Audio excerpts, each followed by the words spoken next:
Bueno, señores, habiendo culminado la parte teórica, vamos a pasar ahora a las preguntas, las cuales ustedes previamente ya resolvieron solos. En la pregunta número 1, en clase se produjo una discusión respecto a la naturaleza de los virus. Para el profesor, los virus son complejos supramoleculares infecciosos, cuya principal propiedad es ser parásitos intracelulares obligatorios, mientras que para algunos alumnos, debido a la información que habían encontrado en varios textos y artículos, los virus tienen vida. Señala el concepto científico que avala la posición del profesor, o sea, aquellos que no tienen vida. Por teoría celular, segunda ley de Mendel, postulados de Koch, teoría microbiana, teoría cosmogónica. A ver, vayamos por partes. La teoría celular indica la teoría de los seres vivos, ¿verdad? Célula eucariota, célula procariota. La teoría celular nos indica ya en consenso que toda célula viene de una célula previa, ¿verdad? Y esta de una célula original, una célula madre, digamos, una célula fundadora, ¿verdad? Toda célula viene de otra célula. Definitivamente es por ello que los virus no tienen vida, porque ellos no son células, ¿sí? La segunda ley de Mendel es la ley de la segregación independiente, ¿lo recuerdan? ¿Sí? Las leyes mendelianas. Los postulados de Koch, Robert Koch, ¿lo recuerdan? Dio los 4 postulados para enfermedades infecciosas, ¿no? Principalmente para bacterias. No tiene nada que ver con virus. La teoría microbiana es de los microorganismos. ¿Y quiénes son microorganismos? Los microorganismos son bacterias, protozoarios y hongos parásitos. ¿Sí? Ellos son microorganismos. La teoría cosmogónica no tiene nada que ver porque es una teoría de evolución basado. La teoría cosmogónica no tiene nada que ver aquí, pues la teoría cosmogónica, conocida también como la teoría de la panspermia, es la teoría del señor Svante Arrhenius, si lo recuerdan, ¿verdad? El señor Svante Arrhenius propone su teoría de el origen de la vida aquí en la Tierra, que había venido bacterias extraterrestres en un meteorito, ¿verdad? Eso lo veremos todavía mucho más adelante. La B, la C, la D y la E son solamente distractores, ¿no? La clave sería la A. En la pregunta número 2, en relación a los virus, relacione ambas columnas. El virión, ¿qué cosa es? El virión, recuerden que es el virus cristalizado, ¿verdad? Es el virus en estado extracelular, ¿no? 1 con E. La cápside, sabemos que es la cubierta, recuerdan que tienen los virus, ¿no? Los virus tienen la cápside y dentro se encuentra el ácido nucleico. La cápside entonces es la cubierta proteica. La nucleocápside es esto de aquí, ¿verdad? La cápside más el ADN. Quiere decir que es el ácido nucleico y proteínas. El capsómero, los capsómeros, cada una de estas bolitas que he dibujado es un capsómero, ¿sí? Es proteína. Y por último, el fago, también llamado bacteriófago, es quien afecta a las bacterias. La clave sería la E. El VIH es un retrovirus responsable de producir el síndrome de inmunodeficiencia adquirida, conocido como el SIDA. Este virus posee la glicoproteína llamada GP120, embebida en una bicapa lipídica, que interacciona con la proteína de superficie celular CD4 en la fijación viral. De acuerdo a lo descrito en el párrafo anterior, señale usted en base a la estructura a qué tipo de virus pertenece el VIH. De la premisa, chicos, tenemos entre filamentoso, helicoidal, icosaédrico, envuelto o desnudo.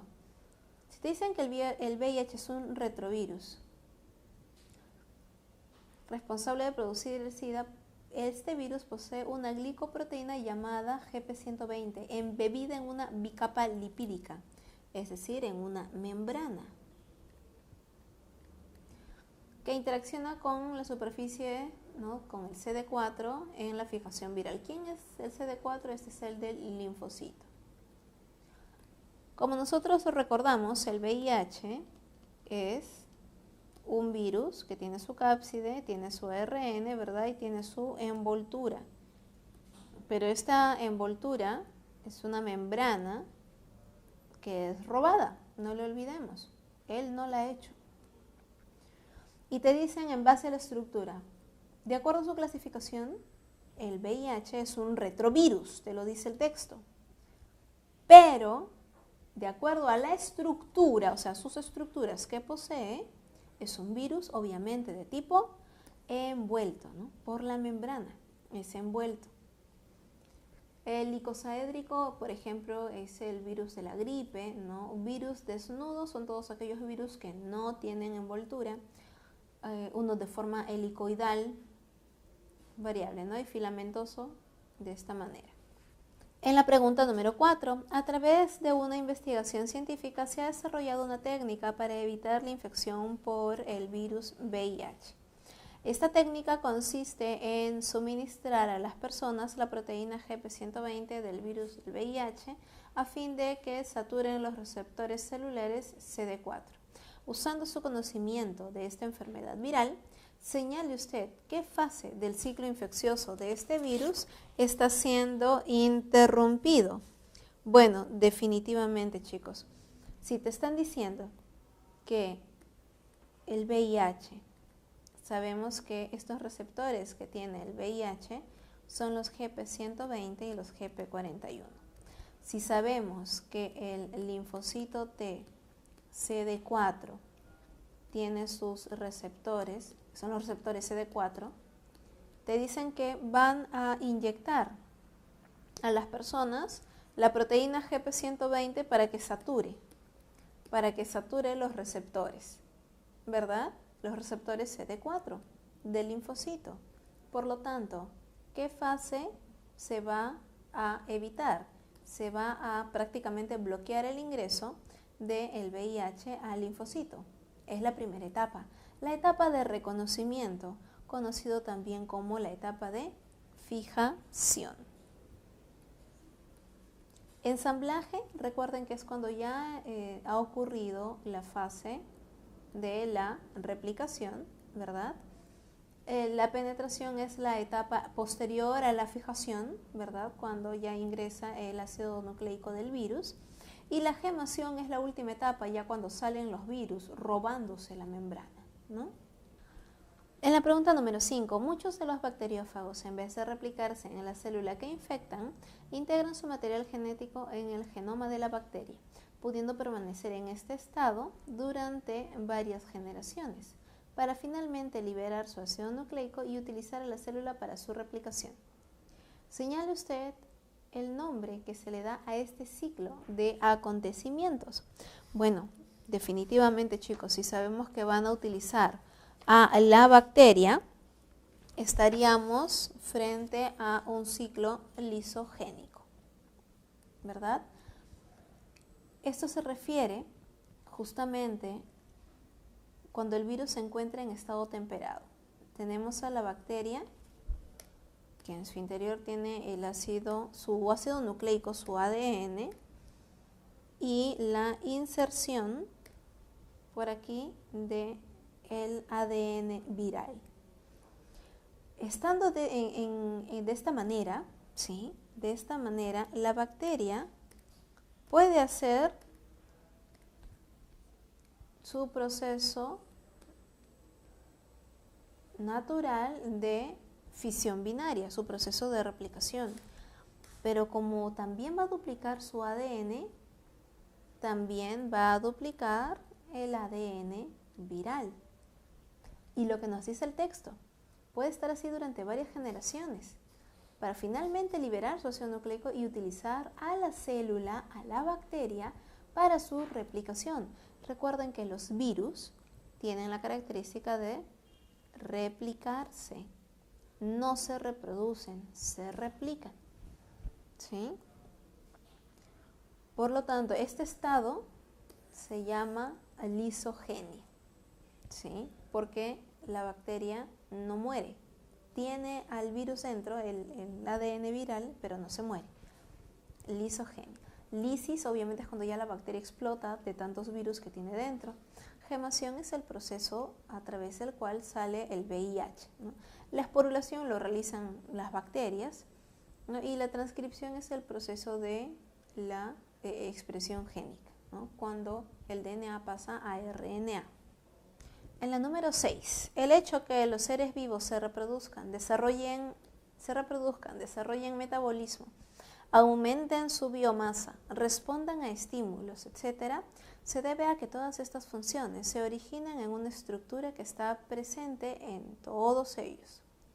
Lo dicho anteriormente constituye una manera de referirse a, estaríamos hablando de la teoría celular, ¿verdad? Toda célula viene de otra célula.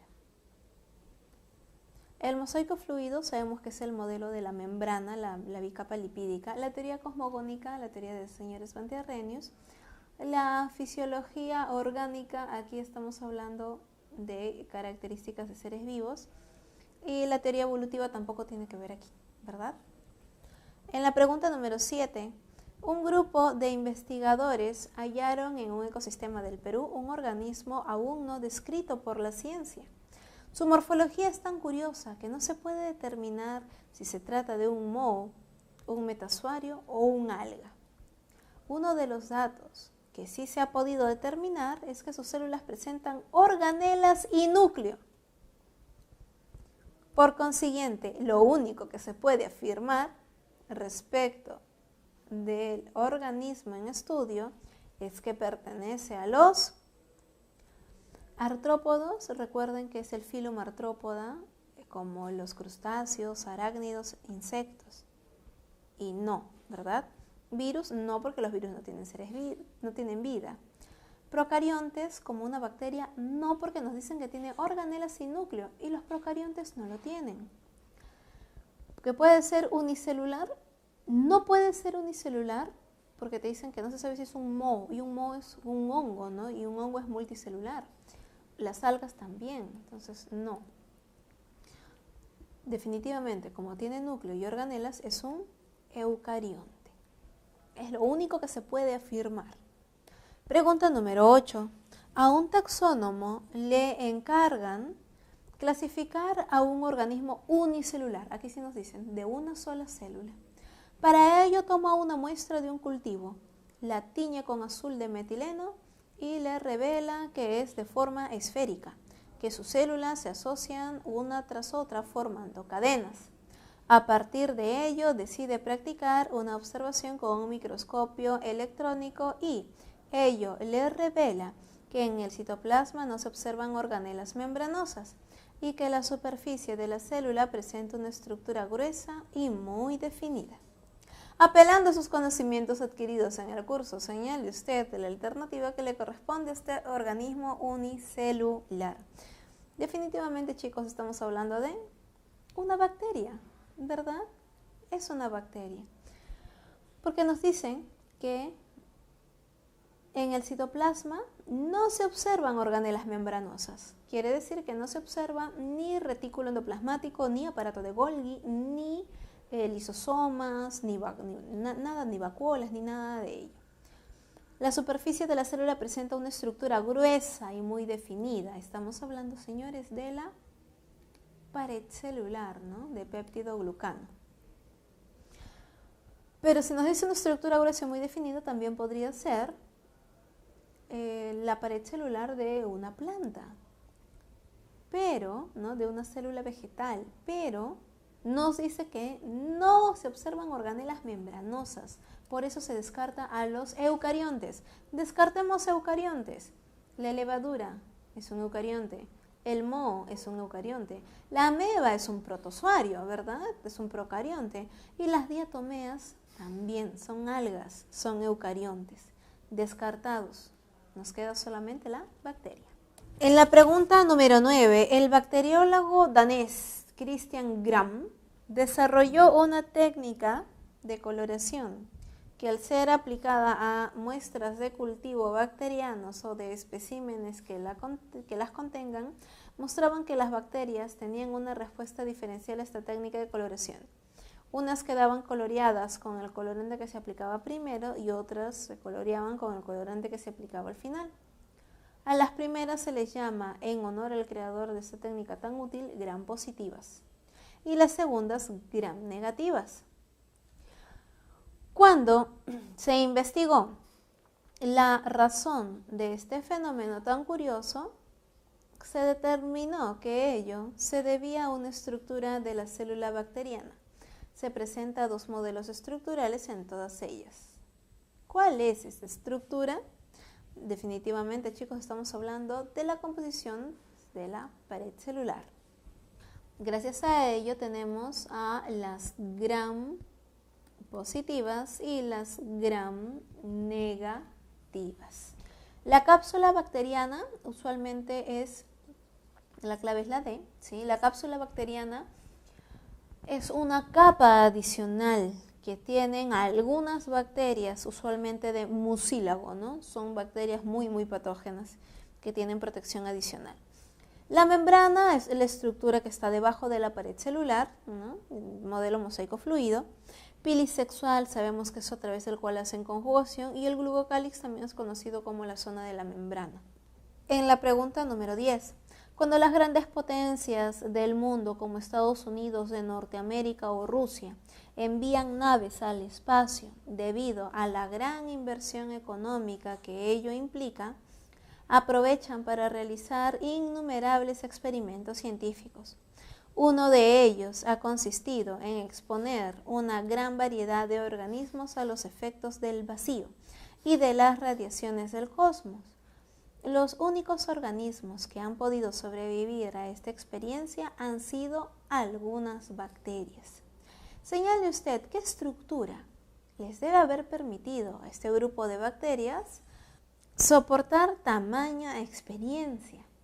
Definitivamente, chicos, estamos hablando de su capacidad de formar esporas, ¿verdad? Porque entre espora, el protoplasto es similar al protoplasma, ¿no? Es la célula cuando le quitas membrana, solamente la zona del citoplasma.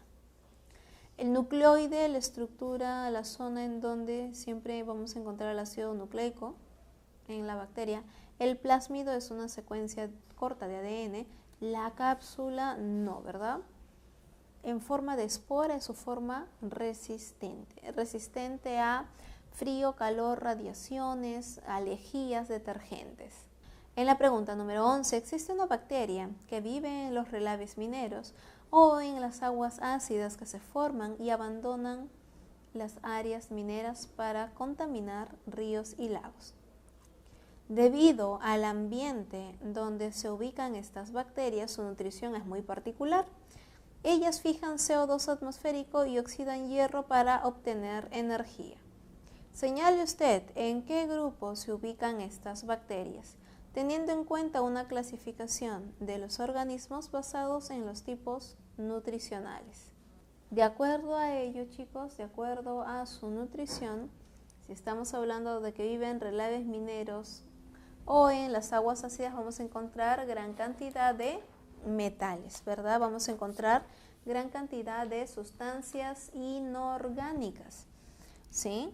Inorgánico, estamos hablando de el litro, ¿verdad? Litotróficas. Nos mencionan que debido al ambiente donde se ubican estas bacterias, su nutrición es particular, porque fijan CO2 atmosférico, o sea, y oxidan hierro para obtener la energía. Son entonces quimiolitotróficas. ¿Por qué no serían quimioorganotrófas? Esto debido a que no está utilizando sustancia orgánica, sino inorgánica. Heterotrófica fotosintética, esto no tiene sentido, ¿verdad? Fotoheterótrofa tampoco, no. Fotoautótrofa, no, porque no te dice que está utilizando, para obtener energía, no utiliza la energía lumínica, así que aquí no va foto, ¿sí? Oxidan el hierro para obtener la energía. En la pregunta número 12, la imagen representa un proceso de, vemos aquí, duplicación del cromosoma bacteriano, comienzo de la ubicación, las células hijas se van formando, se forma el septo o tabique, ¿no? Y por último se separan. Esto es el proceso de fisión binaria, ¿verdad? Conocido como bipartición. Definitivamente no es una transducción, no estamos viendo la inyección de genes, no es conjugación, no hay unión por el pilisexual, no hay formación de espora, ni tampoco gemación. En la pregunta número 13, las arqueas constituyen un dominio evolutivo según Gus y que tienen muchos aspectos más relacionados con el dominio eucaria que con el dominio bacteria. Sin embargo, son organismos procariontes. Dentro de ellas tenemos a las metanógenas, halófilas y termoacidófilas. Estamos hablando de las arqueas, ¿verdad?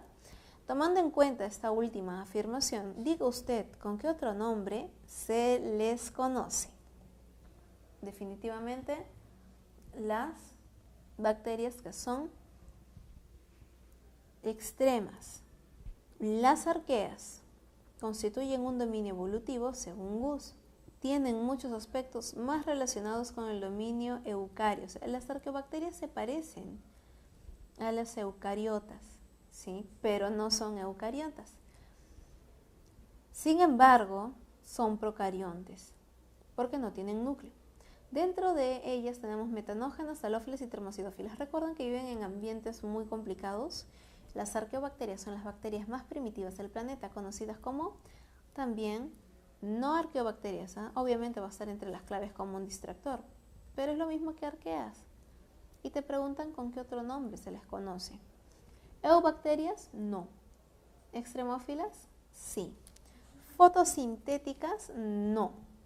Quimiosintéticas tampoco, ¿sí? Son extremófilas, arqueobacterias o las bacterias más primitivas del planeta.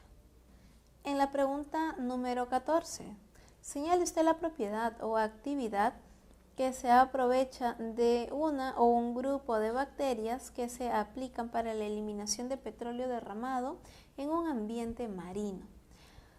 Técnica que se le conoce con el nombre de bioremediación. ¿Cuál es la propiedad o actividad que se aprovecha? Entonces, obviamente, el metabolismo, tamaño, crecimiento, gram positiva, esporogénesis. La formación de esporas no nos va a ayudar con la eliminación del petróleo derramado. Se supone que si tenemos una mancha de petróleo derramado en mar abierto y nosotros vamos a ponerle bacterias, estas bacterias degradan. Para nosotros es que está degradando el petróleo. Pero ¿qué es lo único que está haciendo la bacteria? Alimentándose, ¿verdad?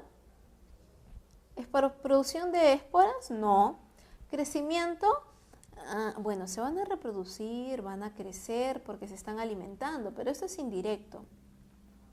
¿Estamos aprovechando su tamaño?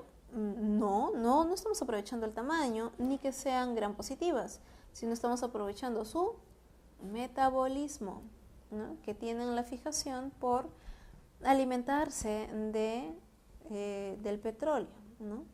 Y en la pregunta número 15, existen dos clases de bacterias que viven en el organismo humano. La mayor parte de ellas pertenecen a las saprófitas, aquellas que no nos hacen daño, y otro grupo de bacterias que cuando ingresan a nuestro organismo nos causan enfermedades bacterianas. ¿Qué cualidad deben tener estas últimas? Definitivamente es que son patógenas, ¿verdad? Heterótrofas, muchas son heterótrofas y son saprófagas. Aeróbicas, no tiene nada que ver la respiración. Esporogenicidad, tampoco pueden producir o no esporas. Reproductibilidad, tampoco, ¿sí? sino tienen que ser patógenas para que nos puedan producir esta enfermedad. Nos causan enfermedades. Eso ha sido todo por hoy, chicos. Muchas gracias por su atención. Nos vemos la siguiente semana.